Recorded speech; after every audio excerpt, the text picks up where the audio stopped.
Ladies and gentlemen, hey, hi, how you doing? Welcome back to the channel. Thank you so much for stopping by. Since the launch of Black Ops 6, I have put an absurd amount of time into this game. There has been a severe lack of sleep and a whole lot of grinding in game to level up my weapons, to play all the new maps and modes, to find out the best strats for XP and everything in between, right? And now that I've put a significant amount of hours into the game, I wanted to go through and give off my initial review of what I think about Black Ops 6. Is it good? Is it bad? What do I like? What do I not like? Today we are discussing all of it. If you enjoy the video as we do so, a like rating would be seriously appreciated. Much love to everyone who takes the time to do so. And if you're new to the channel, you want to guarantee you are always up to date with everything going on in COD on a daily basis. I got you covered with news, updates, patch notes, meta breakdowns. Everything for Black Ops 6 and Warzone is right here. So feel free to hit that subscribe button and help us on the road to 1 million subscribers. So let's start off with my positive takeaways from Black Ops 6. If you recall back to the Black Ops 6 beta and the reviews I did of that, I largely enjoyed what we had to offer there. There were some critiques that I was not a huge fan of. There were some things that I really didn't enjoy in the beta, but for the most part, I found myself really enjoying gameplay, and I thought it was a significant step up from the past couple of years of Call of Duty. And quite frankly, that same sentiment, that similar sentiment, is carried on into the full launch of the game. I've primarily logged hours in multiplayer so far, so that's where the main focus of all of my review here is going to be, aside from zombies and campaign, which I think are good in their own right. But for multiplayer gameplay in specific, and a lot of what's going to transfer into Warzone, I'm enjoying it quite a bit. This is a COD that, like I said, I've logged a ton of hours on, and admittedly in the past, like especially with MW2, it turned into a chore very quickly. I was not really enjoying gameplay that much when I was on hour 7, hour 8, leveling up weapons, grinding hardcore, or whatever the case was, right? MW3, I enjoyed a little bit more, but I think I'm enjoying Black Ops 6 even more so. First major thing that stands out to me, though, is just the general gameplay here. Between the gunplay, the maps, we'll talk about them in a bit, but general flow, how much action there's going to be, score streaks, attachment system, just how the game feels outright, I think is pretty solid. I love the movement system as well. That's sort of piggybacking into my next section here with Omni movements and all the upgrades made there. I love the feel of it. Now, my thumbs are a little sore. The thumbsticks are getting beat up. I can't deny that, but with the sliding, the diving, the jumping, the transition between all three of them, it just feels so smooth. Like, this is probably the smoothest movement we've had in COD, maybe outside of a jetpack game like BO3 or Infinite Warfare, where it was very smooth then, but an entirely different thing going on there. I just love the feel of this movement. I do think it takes a lot of getting used to, and it's going to take a long time to master. I still find myself messing up and accidentally diving off of balconies on stakeout and stuff, but as I get more familiar with it, as I get more comfortable with it, I think we're going to see some crazy clips and crazy potential with the movement system this year. I also really like the camo system across the board. The challenges themselves are all right. Like, it's a hybrid of a classic system where you have to get 100 headshots, and then the newer system where it's specific challenges for the specials, and then into gold, diamond, spine, and everything there.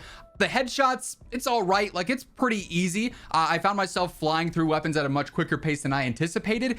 It's not the most entertaining, though. Like, I personally preferred the MW2, MW3 system, where it was just 4 challenges outright, kind of random, kind of sporadic here and there. There were repeats, but it was still something fresh for every gun. This is much more one-dimensional. I jump into hardcore, I spray for heads with my SMGs, I spray for heads with the rifles, I do the same with snipers, and I miss a ton because I'm not good at sniping. It's a little tedious, but it's pretty easy. And then also, I like the system of them being universal camos. I like the fact that we have individual grinds between multiplayer, zombies, and eventually Warzone coming up as well. The unlocks for camos this year, I think, are for the most part a W here. Another huge W in my opinion, classic prestige. I could not tell you a system I was more uninterested in than seasonal prestige, like what we've had for the past several years. Day 3 of the game, I was pretty much max level waiting for season 1. A week into season 1, I play so much, I'm already at max level waiting for season 2 for another 7 weeks. There was just no incentive to come back and actually care about XP. I actually care about XP now. Like, I have to value my double XP tokens so I can ideally optimize my prestiges, going through and having individual prestige rewards at level 10, 20, 30, 40, 50 of every single prestige. That's such a W in my opinion. The themes around every prestige I love. The goals for master prestige, which no one's even obtained yet at the time that I'm recording this video. Like, I love the classic prestige system. It actually brings value to rank and to XP, and I think that's something that Call of Duty's been missing for a long time now. now. From my personal experience, I know this is going to be a bit more of a subjective positive takeaway, but I haven't really experienced that many bugs. And I think like, wonder if that's what happens when a COD has ample time to be developed. We have a 4-year development cycle, the longest ever, and for the most part, there's not significant bugs. There are still issues here and there. Like COD Updates has been posting a lot of random one-off updates for calling cards or for a random camo not equipping correctly, or like obscure stuff like that, but it's not like buggy to the point where the game is unplayable or you are severely hindered in gameplay where you can't level this up or this perk just straight up does not work or this map crashes your game or something like that. There are issues, there are some bugs and some faults there, but it doesn't seem nearly as severe as the previous couple of Call of Duties. So nice to see that minimal bugs is actually something we can talk about positively at launch of a Call of Duty, something that's been very foreign for some time. And then lastly here for my positive takeaways initially is the perk balance and the perk system this year. I love the perk specialty system. Like I'm a big Enforcer player right now. I love the movement benefits and everything that's going on. Kind of reminds me of being able to play Cranked, but in all the fun modes like Hardpoint, kill confirmed, domination, whatever the case is, right? But then also the individual perk balance. It's been a minute, I feel like, in Call of Duty since I actually had to sit there and go, okay, what do I want out of perk 2 here? Like, sure, this could be useful, but also I kind of really want that, but I need to stay in line with my perk specialty so I can still get the Enforcer benefits. Like, I really enjoy the perk system this year because it actually has me experimenting. It actually has me thinking. And for a long time in Call of Duty, day one when I hit 55, it's like, okay, I'm running this perk, and this perk, and I'm probably never changing for the next 11 months, right? Like, and I thought that was very boring in the past. I actually like that it feels fresh and it feels new this time around. And that's kind of a general theme, I think, with a lot of Black Ops 6 gameplay in my experience. That said, while I do enjoy a lot of what Black Ops 6 has to offer, there's also quite a few issues I have with this game, quite a few things I do not like. So as we jump into the negatives here, my end goal here is to be constructive. I find no point in endlessly yelling about Call of Duty without offering constructive feedback and ways to improve the system. So if you agree with the points here that I bring up with things that I don't like, things that I think could be improved, a like rating on the video, as I mentioned earlier, really does help share it around, potentially get more developer eyes on it, and ideally we can have a positive impact on the game and in-game over time. That's the end goal, absolutely outright. Also, if there's other issues that you guys are having with the game, things that you don't like that I don't bring up here, drop them in a comment down below. You never know who might be reading the comments from a potential developer team, right? But initially, an obvious one here that I'm just going to get out of the way: skill-based matchmaking is crazy in this game. We all knew it was going to be. It still sucks. Like, there is no downtime, there's no casual time. I'm typically in a party with other guys that are decently good. We're all grinding out our weapon levels and grinding out our camos. Like, we're sweaty players, so we're obviously going to run into sweaty players. It is what it is. I can't play solo in this game. The solo experience with skill-based matchmaking, for me, when you combine the team balancing, the connection issues because of it, and then just how sweaty it is outright, it's not fun. I haven't played solo in Call of Duty in a long time, and I probably never will again as long as skill-based exists, so long as I'm not like one-off, I'm playing for 30 minutes doing a couple of challenges or something like that. If I'm actually seriously playing for a couple of hours or for the day, I'm playing in a party, just because that's going to minimize how annoying skill-based is going to be, for me at least personally. Across the board though, skill-based is crazy. Engagement-based optimization, whatever you want to call it, it's crazy, it's overdone, it's been a problem for a long time, but it makes them money, so it's never going to change, and I recognize that. It just is what it is, right? But getting into some more gameplay specific quarrels I have here, boy, the spawns. Now, I've been playing a lot of Face Off, which is 6v6 on those crazy small maps. I expect the spawns to be bad on those maps, and they are. Sometimes I have no time to breathe. I spawn in, and within a second, I'm now waiting for my next life, right? And like I said, that's expected on maps like that, where they're not actually built for 6v6. That's sort of the draw of the map. It's nonstop chaos. But when I switch out of Face-Off and I go to the normal 6v6 maps, I expect the spawns to be a little bit more consistent, and they're just not. They're pretty bad. They flip a lot, or sometimes they're way too sticky. They're inconsistent. There's revenge spawns. They're still bad. They were bad in the beta. Maybe they're a little bit better on some of the beta maps now, but now we have all the other additional maps, and yeah, those need a lot of time to be adjusted, I would say. This is definitely a very nitpicky critique that I have, but teammate collision. I can't remember which Call of Duty. I think it was maybe Vanguard that turned off teammate collision.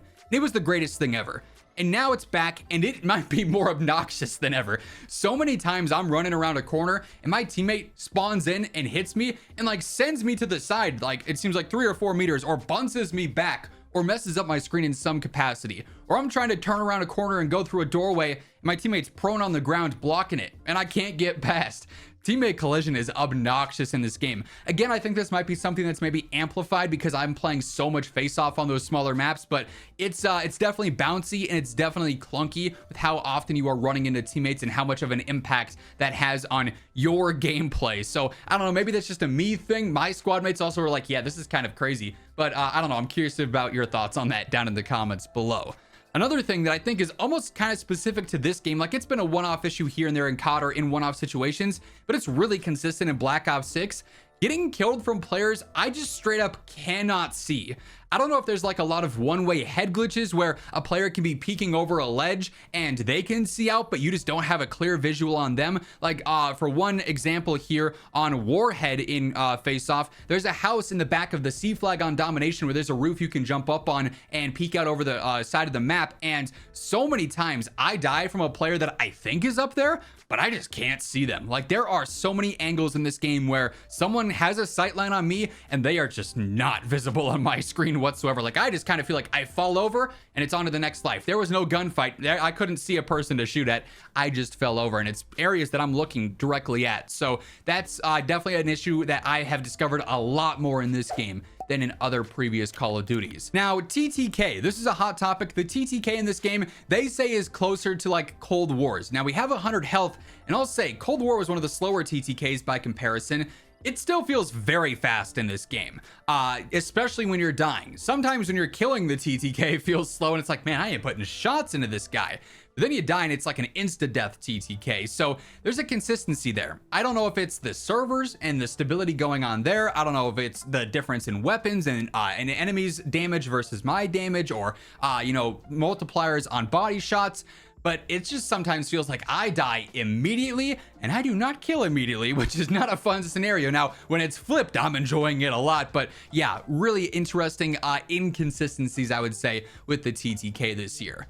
Now, I brought it up earlier when I was talking about how much I enjoyed the general flow of the game. I mentioned maps. While I do like the gunplay and the movement and a lot of other things about the gameplay, where the gameplay is taking place, I do not enjoy. The maps in this game are weird. There are some that they claim are medium that are not medium. Like Red Card might be one of the strangest maps in history. There is so much extra on that map. Staircases going up and down and random alleyways and stuff.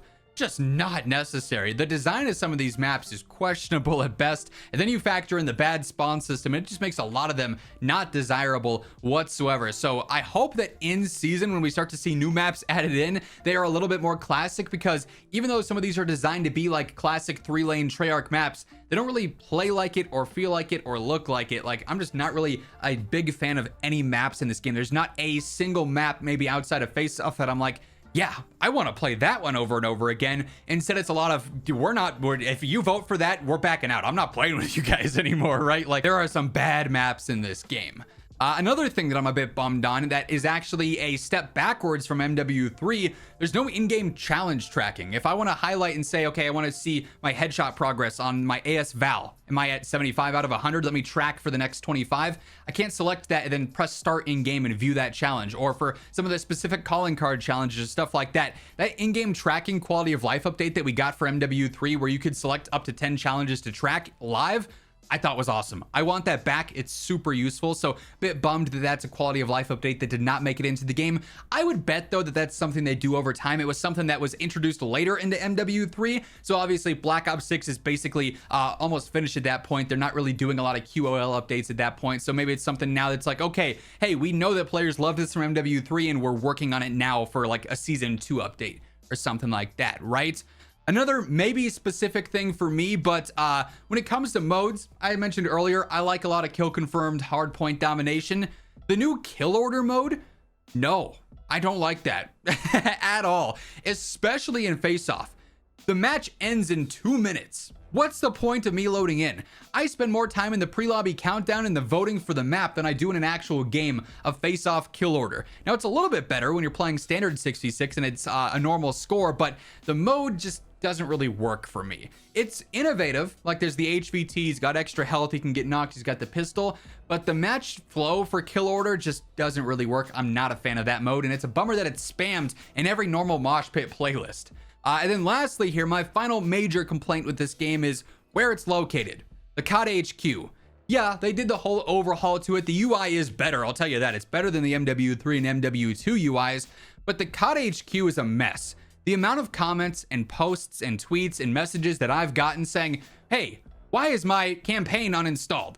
Why is my Modern Warfare 3 multiplayer uninstalled? Why is DMZ and MW2 uninstalled? Or why can't I access this? Why do I have another 50 gigabyte download when no update went out? Like, the updates for HQ that went out with Black Ops 6 to reorganize everything, to redo everything, a mess, a nightmare. Nothing works as intended, it seems like. The cross launching is still really obnoxious and almost seems like it takes longer than it did before when you're trying to switch back to Warzone or MW3. Warzone will be fixed with Season 1. I'm not worried about that. But yeah, the COD HQ, in theory, a place where all COD games are easily accessed and you can quickly install them to go back and play the older ones and get between modes quicker. In theory, it's great. In execution, it didn't work in MW2, it didn't work in MW3, it don't work now. I'm just not a fan of COD HQ. Let me put my disc in, let me be booting right up into the game. This just seems like so many extra steps that's supposed to optimize things, and it just doesn't. I don't like COD HQ, never have, probably never will, unless they make some serious overhauls there. But all that now being said, Black Ops 6 is a game that I'm enjoying a lot. I think it's probably one of the better Call of Duties that we've seen in a long time. This is a multiplayer experience that I'll be coming back to a lot more than I have in the past, even after Warzone drops, and the vast majority of my attention and my content is shifted to Warzone as a focus there. Multiplayer, it has me right now. I am hooked. I like the camo grinds. I like the challenges. I like the weapons. Big fan of a lot of the stuff going on here. There's still some things I'm indifferent on, like the leveling system for weapons takes a little bit longer. The attachments are kind of repetitive. It is what it is. I don't really have a positive or a negative opinion there. You know, certain things like that, not really a huge deal for me, but for the most part, I am enjoying Black Ops 6 a lot. I think this is a better game than MW2. I think this is a better game than several of the last eras. I think it's an upgrade from Cold War. I'm a fan personally. It's not a perfect game by any means. It's a live service game, so obviously we're going to see a ton of updates, a ton of changes, fixes, other things go out in the coming days, weeks, and months. And I'll be covering all that when it happens, and hopefully the game just continues to improve season after season after season, because I think right now the bar is already set a lot higher. You can tell this is a game that had a good amount of development time. This was not a game that was necessarily rushed, which I think is a huge deal, and hopefully Call of Duty can learn from that. But that is going to wrap things up. If you enjoyed the video, a like rating would be really appreciated. And as I mentioned, if you want to stay up to date with everything going on in COD in the coming days, weeks, and months, this is the best place to be. So feel free to hit that subscribe button on your way out. But once again, thank you so much for tuning in. And until next time, take it easy, have an awesome rest of your day, and I'll catch you later. Peace out.